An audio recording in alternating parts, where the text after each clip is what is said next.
કેમ છો મારા વાલા ફ્રેન્ડ્સ? હવે આપણે આગલા ટોપિકમાં આપણે જાહેરાત અને અજારત શ્વસનના પ્રકાર જોયા હતા કે પછી ગ્લુકોઝનું વિઘટન કેવી રીતે થાય છે એ જોયું હતું. ચલો આજનો લેક્ચર ચાલુ કરતા પહેલા આપણે આપણા સ્ટુડન્ટને યાદ કરીએ. બોલો કષ્ટભંજન મહારાજની જય. હવે જો આજે આપણે એક એવા ટોપિક ઉપર અભ્યાસ કરવાનો છે કે ભાઈ જેના વગર આપણે જીવી જ ન શકીએ. હું તમને એમ કહું કે ચાલો તમે 5 મિનિટ માટે શ્વાસ બંધ કરી દો, રહી શકશો? નહીં રહી શકીએ. તો બસ આપણે એ જ જોવાનું છે કે આપણા અંદર શ્વસન કેવી રીતે થાય છે. હું તમને ગેરંટી મારીને કહું, આખો ટોપિક તમને આવડી જશે પોઈન્ટ ટુ પોઈન્ટ અને બોર્ડના ટોપર્સ તમે બની જશો. આ પ્રશ્ન પાકો કરી લેજો. આઈએમપી પ્રશ્ન છે મનુષ્યનું શ્વસન તંત્ર. પણ હવે જો આપણે જે સ્થળચર પ્રાણીઓ છે, જે મતલબ જમીન ઉપર રહે છે, એને માટે શું છે, એને જીવન માનો કે શ્વાસ લેવા ઓક્સિજનની જરૂરિયાત કેવી રીતે પૂરી પડે, તો એના માટે એક યાદ રાખવાની ટ્રીક તમને આપો. જો આ ટ્રીક યાદ રાખજો, ક્ષેત્ર પાતળું હોય તો રક્ષણ માર્ગ ક્રિયા છે. કોણ? ક્ષેત્ર પાતળું હોય તો રક્ષણ માર્ગ શું છે? ક્રિયા છે. હવે ચાલો આપણે ચાલુ કરીએ. આપણો ટોપિક શું છે? એમ કે છે કે સ્થળચર પ્રાણીઓમાં શ્વસન વાયુના વિનિમય માટેની 5 આવશ્યકતાઓ. જે જમીન ઉપર રહે છે એને આ 5 આવશ્યકતાઓની જરૂર પડે શ્વસન માટે. પહેલી આવશ્યકતા છે, આપણે ટ્રીક પ્રમાણે જતા જઈએ, ક્ષેત્રફળ. ક્ષેત્રફળ એટલે શું? સપાટીના ક્ષેત્રફળમાં વધારો કરતી રચના હોવી જોઈએ. એટલે કે જેટલું બને એટલું ઝાઝું ક્ષેત્રફળ બને, જેથી કરીને ઝાઝો ઓક્સિજન આવી શકે. બરાબર? જો જે ઓક્સિજન યુક્ત વાતાવરણમાં સંપર્કમાં રહે, આ ક્ષેત્રફળ ઝાઝું હોવું જોઈએ. બીજું, સપાટી પાતળી હોવી જોઈએ. કેમ કે આપણને ખબર છે ઓક્સિજનના અણુ કેવા છે? નાના છે. હવે નાના અણુઓને આમથી આમ ટ્રાન્સફર કરવા માટેની જે સપાટી હોય એ પણ પાતળી હોવી જોઈએ. ઓક્સિજન અને કાર્બન ડાયોક્સાઇડના વિનિમય માટે અત્યંત પાતળી અને નાજુક સપાટી હોવી જોઈએ. ચલો, ત્રીજી જરૂરિયાત છે રક્ષણ. હવે જે પણ આ બધી વસ્તુ આપણને ખબર પડી ગઈ કે પાતળી સપાટી છે, ક્ષેત્રફળ ઝાઝું છે, પણ આને એક રક્ષણ પણ મળવું જોઈએ. નાજુક સપાટીના રક્ષણ હેતુથી તે શરીરની અંદર ગોઠવાયેલી હોવી જોઈએ. એટલા માટે જ આપણે જો શ્વાસોશ્વાસની આખી જે ક્રિયાવિધિ છે, આખું શ્વસન તંત્ર છે, એ અંદરની શરીરમાં અંદરની બાજુ ગોઠવાયેલું છે. ચલો, માર્ગ. આપણે ટ્રીક પ્રમાણે માર્ગ. વાયુ વિનિમય સપાટી સુધી હવાને પહોંચવા માટેનો એક સુનિશ્ચિત માર્ગ હોવો જોઈએ, એક રસ્તો હોવો જોઈએ કે ભાઈ O2 આમથી નામ જશે, CO2 આમથી નામ જશે. એવું આપણે સ્ટડી કરશું, આપણે ભણશું આ લેક્ચરમાં કે ક્યાંથી ક્યાં જાય છે. અને લાસ્ટ છે ક્રિયાવિધિ. એવું કંઈક મિકેનિક હોવું જોઈએ. કે મિકેનિઝમ એટલે શું? એવું કંઈક યંત્ર હોવું જોઈએ જે અંદર ખેંચે, બહાર કાઢે. બરાબર? તો જો ક્ષેત્રમાં હવા અંદર આવવા અને બહાર જવા માટેની સ્પષ્ટ શ્વાસોશ્વાસની ક્રિયાવિધિ હોવી જોઈએ. તો આપણે એવું જોયું કે સ્થળચર પ્રાણીઓમાં ખાલી પ્રસરણથી શ્વસન નહીં થઈ શકે. આપણે જેમ આગળ જોયું હતું ને, બરાબર, કે એવી રીતે અમીબામાં જેમ થાય છે પ્રસરણ, કે ભાઈ સીધો સપાટી ઉપરથી તે O2 લઈ લે, CO2 દઈ દે, એવું આપણામાં નહીં થાય. આપણામાં એક આખું તંત્ર જોશે અને એ તંત્રમાં કેવું હોવું જોઈએ? ક્ષેત્ર પાતળું, રક્ષણ માર્ગ ક્રિયાનો છે. યાદ રાખજો, જો ક્ષેત્ર પાતળું હોય તો રક્ષણ માર્ગ કોણ છે? ક્રિયા. ચલો, રેડી? હવે આપણે મેઇન ટોપિક ઉપર આવીએ. આ ટોપિક આઈએમપી બોર્ડમાં બહુ બધી વાર પૂછાયેલો છે. આઈ હોપ કે તમને આવડી જ જશે. આ વિડીયો શાંતિથી જોજો અને નોટ પેન લઈને બેસી જજો. બરાબર? ચલો જોઈએ શું થાય. સૌથી પહેલા આપણે રસ્તો જોઈએ કે શ્વસન તંત્ર મનુષ્યમાં કેવી રીતે થાય છે. જો સૌથી પહેલા તમે આ ભાગ જોયો, એનું છે એ છે નસકોરા અને નાસિકા માર્ગ. એમાં શું હોય? તો હવા અહીંથી અંદર પ્રવેશે, બધાને ખબર જ છે. હવા શરીરમાં પ્રવેશે છે, અંદર આવેલા બારીક રોમ એટલે વાળ. હવે જો ઘણાને એવું થાય કે સર અંદર વાળ શું કામ છે? તો એ વાળ રક્ષણ આપે છે આપણને. કેવી રીતે રક્ષણ આપે છે? વાળ અને શ્લેષ્મ એ બંને ધૂળ તથા અન્ય અશુદ્ધિઓથી ગળાઈ જાય છે. બરાબર? આ વાળ અને શ્લેષ્મ ના લીધે જે ધૂળ અને અશુદ્ધિઓ આવી હોય એ થોડી થોડી ગળાઈ જશે. બરાબર? ઓલમોસ્ટ ગળાઈ જશે. થોડી થોડી નહીં, ઓલમોસ્ટ ગળાઈ જશે અને ખાલી ઓક્સિજન હવે આગળ વધશે. જો અહીંયા તમે જોઈ શકો છો આ માર્ગ. રેડી? ખાલી કોણ વધે આગળ?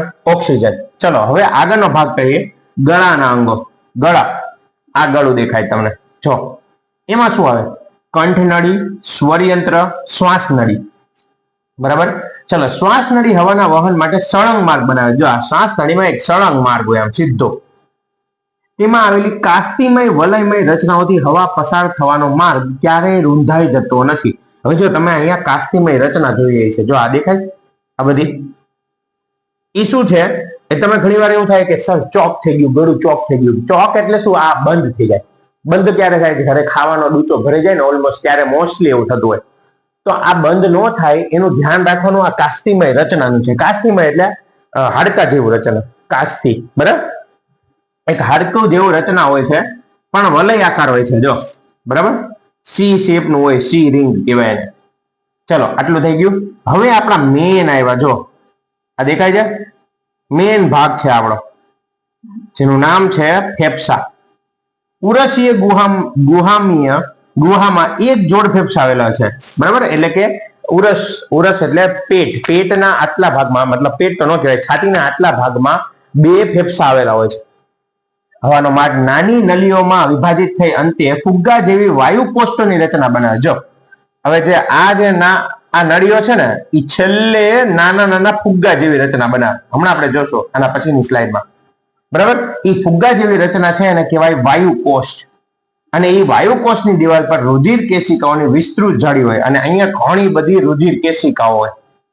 એટલે કે હવે ખબર પડી ગઈ, ઓક્સિજન આ વાયુ કોષ કોને આપી દેશે? રુધિર કેશિકાને આપી દેશે. ચલો રેડી. હવે જો ફરીથી આપણે આખો માર્ગ ખબર પડી ગઈ. નાક એટલે કે નાસિકા કોટરો અને નસકોરા, એમાંથી આવ્યો આ માર્ગ, ગળાનો માર્ગ, ગળામાં કંઠ નળી, સ્વરયંત્ર, શ્વાસ નળી, એમાં કાસ્તિમય રચના હતી. હવે એમાંથી આ બધી નળિકાઓ નીકળી અને છેલ્લે ફુગ્ગા જેવી રચના આવી, જેનું નામ શું હતું? વાયુ કોષ્ઠ. અને વાયુ કોષ્ઠે બધો ઓક્સિજન કોને આપી દીધો? રુધિર કેશિકાઓને. બરાબર, અને એ રુધિર કેશિકાઓ આપણા કોષ સુધી પહોંચાડી દેશે. બરાબર, એ આપણે પરિવહનમાં જોશું આના પછીના ટોપિકમાં. તો એ રુધિર કેશિકાઓ CO2 સામે આને આપશે પાછા વાયુ કોષને. વાયુ કોષમાંથી પાછું અહીંથી આમ ઉપર આવી જશે નાક દ્વારા બહાર. જો તો આખો તમને માર્ગ આપ્યો. જો કેવી રીતે જાય. જો નસકોરા, નાસિકા માર્ગ, એમાંથી કંઠ નળી, સ્વરયંત્ર, શ્વાસ નળી, શ્વાસ વાહિની, બરાબર, શ્વાસ વાહિકા. હવે જો વાહિની અને વાહિકા બે શું છે હું તમને દેખાડું. આ દેખાય છે બે નળીઓ, એને શ્વાસ વાહિની કહેવાય. અને ઘણી બધી નળીઓ દેખાય છે બીજી બ્રાઉન કલરની, બાકીનું બધું તો આ જે બે નળી છે ને મેઇન, એને શ્વાસ વાહિની, અને આ જે બધી બ્રાન્ચીસ તમને દેખાય ને વધારે પડતી, જો આ બધી નાની નાની એમાંથી નીકળી, એ શ્વાસ વાહિકા. બરાબર, ચલો. અને છેલ્લું છે વાયુ કોષ્ઠો, જે મેં તમને ફુગ્ગા જેવી રચનાની વાત કરી એ. ચલો, તો આઈ હોપ કે તમને આખો શ્વસન માર્ગ ખબર પડી ગયો છે. હવે એમાં બધાનું કામ ખબર પડી ગયું હશે કે કોનું કામ શું છે.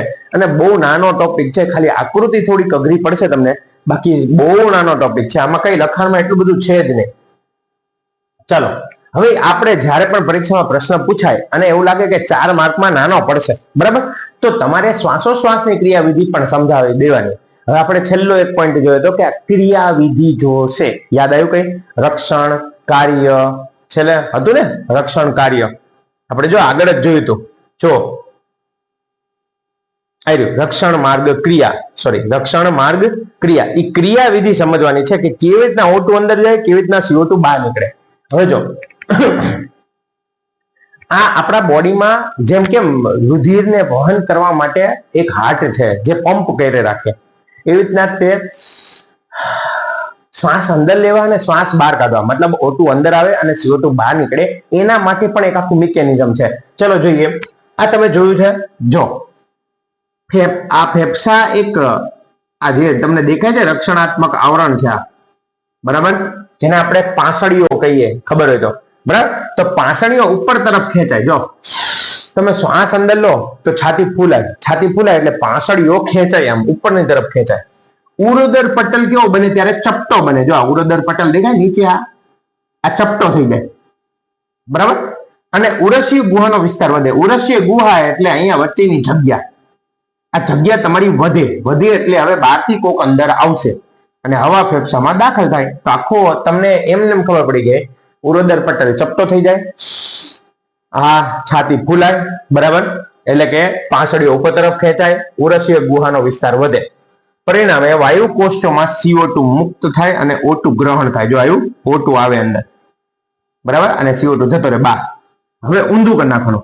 ઉરોદર પટલ ઉપર તરફ ખેંચાય એટલે કે જો આ ઉરોદર પટલ ચપટાની જગ્યાએ ઉપર આમ દબાણો, તમે શ્વાસ છોડો તો જો આ પાંસળા બેસી જાય, પાંસળીઓ નીચે તરફ આવે, આમાં ઉપર તરફ, આમાં નીચે તરફ.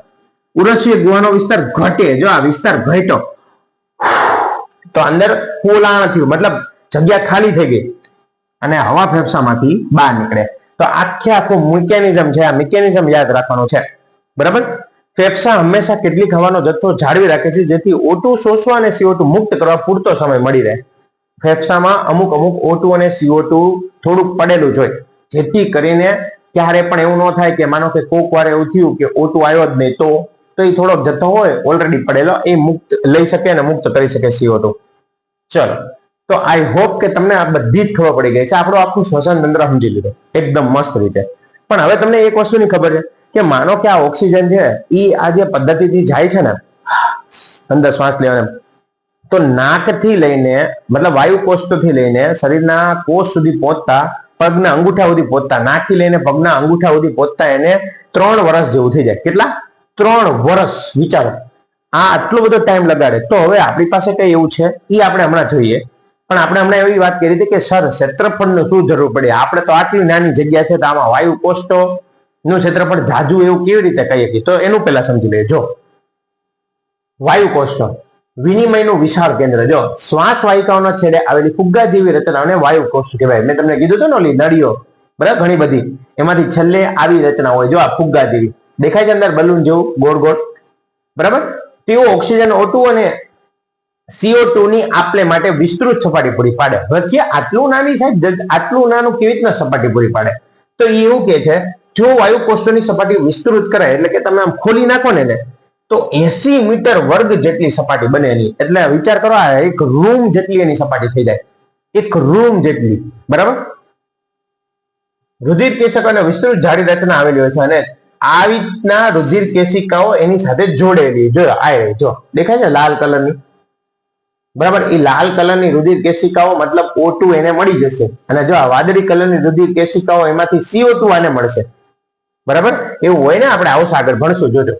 ચલો, તો આ યાદ રાખવાની ટ્રીક જોઈ લો. બરાબર, કે આપણું જે શ્વાસોશ્વાસની ક્રિયાવિધિ છે, બરાબર, અંદર કેવી રીતના જાય, બહાર કેવી રીતના જાય, તો આ યાદ રાખવાનું. પાંસળી, ઉરોદર પટલ ચપટો, ગુહા ઉપર, હવા અંદર. પાંસળી નીચે, ઉરોદર પટલ ઉપર, બરાબર, ગુહા નીચે અને હવા બહાર. તો યાદ રાખવા માટેની ટ્રીક તમારી માટે આ છે. ચલો આગળ વધીએ. હવે જો મેં તમને હમણાં જ વાત કરી કે કેટલો ટાઈમ લાગે, 3 વર્ષ જેવું થઈ જાય. નાકથી લઈને પગના અંગૂઠા સુધી ઓક્સિજનને પહોંચતા 3 વર્ષ થાય જો આવી રીતના હાલે તો. બરાબર. તો એના માટે આપણી પાસે કઈ છે? હા છે, આપણી પાસે એક બેકઅપ પ્લાન છે જેનું નામ છે હિમોગ્લોબિન.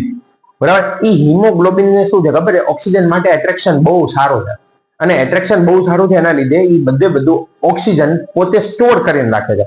ચલો જોઈએ. જો માત્ર પ્રસરણ થાય એટલે કે ફેફસાથી પગના અંગૂઠા સુધી O2 પહોંચવામાં આશરે 3 વર્ષ જેટલો સમય લાગે. પ્રાણીનું કદ મોટું હોય ત્યારે માત્ર પ્રસરણ દાબ પર્યાપ્ત નથી. એટલે કે મોટું પ્રાણી હોય જેમ કે હાથી ને એવું, જીરાફ, બરાબર, તો એ લોકો માટે આ પ્રસરણ ક્રિયા કામ ન કરે. તો શું? હિમોગ્લોબિન લાલ રક્તકણોમાં આવેલું શ્વસન રંજક દ્રવ્ય O2 માટે ઊંચી બંધન ઉર્જા ધરાવે છે. જો ઊંચી બંધન ઉર્જા એટલે આકર્ષણ. કોણ? લાલ રક્તકણમાં આવેલું શ્વસન રંજક દ્રવ્ય છે. બરાબર. શ્વસન રંજક દ્રવ્ય, રંજક એટલે એ દ્રવ્ય લિક્વિડ છે, બરાબર, જેને ઓક્સિજન માટે બહુ આકર્ષણ જાજુ છે. તે ફેફસામાંથી O2 ગ્રહણ કરી ઝડપથી શરીરના દરેક કોષ સુધી પહોંચાડે, અને આ હિમોગ્લોબિન ઓક્સિજન પહોંચાડે. ચલો, આટલી ખબર પડી ગઈ. હવે જોઈએ. હવે આપણે એવું જોયું છે ઘણી વાર કે તમે જોયું હશે એક્વેરિયમમાં માછલી મૂકી હોય ને તો એને તમે શ્વાસ લેતા જઈએ ને તો કેવું કરતી હશે ખબર છે? જો આવું કરતી હોય, એટલે કે એનું મોઢું બહુ ફટાફટ ખુલે, ફટાફટ બંધ થાય, ફટાફટ ખુલે, ફટાફટ બંધ થાય. જ્યારે આપણામાં એટલા બધા શ્વાસના દર ઝડપી નથી હોતા, આપણામાં શ્વાસના દર ધીમે ધીમે હોય. આપણે રિલેક્સ થી શ્વાસ લઈએ. કેમ કે આપણી પાસે ઓક્સિજન ઘણો બધો છે હવામાં. જ્યારે જે જળચર પ્રાણીઓ છે એની પાસે એટલો બધો ઓક્સિજન નથી, એ લોકો પાણીમાં ઓગળેલો ઓક્સિજન વાપરે. હવે જો એ જ પ્રશ્ન છે કે હવામાં રહેલા ઓક્સિજનના પ્રમાણ કરતા પાણીમાં દ્રવ્ય ઓક્સિજનનું પ્રમાણ ખૂબ જ ઓછું હોય, એટલે કે પાણીમાં ઓક્સિજન બહુ ઓછો હોય. એટલા માટે પાણીમાં O2 ઓછો હોવાથી ઓક્સિજન મેળવવા તેમને ખૂબ જ ઝડપથી શ્વાસ લેવો પડે. એટલા માટે જ માછલીને તમે મોઢું ખોલબંધ બહુ સ્પીડમાં કરતા હોય એવું લાગે તમને. વાતાવરણમાંથી સીધો અને પૂરતા પ્રમાણમાં O2 મેળવતા હોવાથી આપણી વાત છે તે શ્વાસના દર નીચા રાખીને પણ પોતાની O2 ની જરૂરિયાત સરળતાથી સંતોષી શકે છે. આઈ હોપ કે તમને હવે બધું જ શ્વસનમાં ખબર પડી ગઈ. બરાબર ને? તો જો રુધિરમાં O2 અને CO2 નું પરિવહન કેવી રીતે થાય? બરાબર. તો આપણે બધું જ જોઈ લીધું. O2 નું પરિવહન રક્તકણોના હિમોગ્લોબિન દ્વારા થાય અને CO2 નું રુધિરમાં દ્રાવ્ય અવસ્થામાં થાય છે. જો લોહીમાં ઓગળેલો હોય CO2, બરાબર, એ CO2 એના ઈ દ્વારા આપણા વાયુ કોષોને મળી જાય. મહત્તમ ક્ષેત્રફળ, જો વાયુ વિનિમય માટે માનવ ફેફસામાં મહત્તમ ક્ષેત્રફળ પ્રાપ્ત થાય તે માટે વાયુ કોષ અને તેની ફરતે રહેલી રુધિર કેશિકાઓની જાળદાર રચના આવેલી હોય છે. રેડી? તો આઈ હોપ કે તમને હવે આવડવા માંડ્યું છે, આમાં કોઈ ઇશ્યુ નથી, બરાબર. પણ અહીંયા એક ડેટા છે આપણા હિમોગ્લોબિનનો, કે સામાન્ય મનુષ્યમાં કેટલાથી કેટલું હિમોગ્લોબિન હોવું જોઈએ, આપણે ભવિષ્યમાં કામ લાગે, કોઈક દિવસ ગયા હોય તો. 12 થી 16 ગ્રામ DL પર DL ડેસીલીટર, બરાબર. કેટલા? 12 થી 16 ગ્રામ પર DL સામાન્ય મનુષ્યમાં. એમાં કઈ પુરુષ અને સ્ત્રીમાં અલગ અલગ હોય, બરાબર. સ્ત્રીમાં ઓછું હોય, પુરુષમાં જાજુ હોય. એવી જ રીતે પ્રાણીઓમાં અને મનુષ્યમાં અલગ અલગ હોય હિમોગ્લોબિન, બરાબર. પ્રાણીઓમાં થોડું જાજુ હિમોગ્લોબિન જોઈએ, એમનું શરીર વધારે મોટું વિશાળ હોય, એટલે આપણામાં ઓછું હિમોગ્લોબિન જોઈએ, બરાબર. તો આવી રીતે આપણે હિમોગ્લોબિનના ડેટા લઈ શકીએ છીએ અને એના ઉપરથી ખબર પડે કે આપણને કેટલા હિમોગ્લોબિનની જરૂર છે. ચલો, આઈ હોપ કે તમને આજના સેશનમાં બધું જ ખબર પડી ગયા છે. ફાઇનલી આપણો ટોપિક 2 પણ પૂરો થઈ ગયો. સૌથી પહેલા આપણે જોયું તો મનુષ્યમાં પોષણ, એટલે પોષણ પદ્ધતિ આખી પતી ગઈ. પછી આપણે જોઈ લીધું આખું શ્વસન. હવે નેક્સ્ટ લેક્ચરમાં આપણે પરિવહનથી સ્ટાર્ટ કરશું. તમે જો મજા આવી હોય તો આપણી ચેનલને લાઈક કરો, શેર કરો અને સબસ્ક્રાઇબ કરી દો. તમારા મિત્રોને કહેજો, બોર્ડના ટોપ પર તૈયાર છે હવે.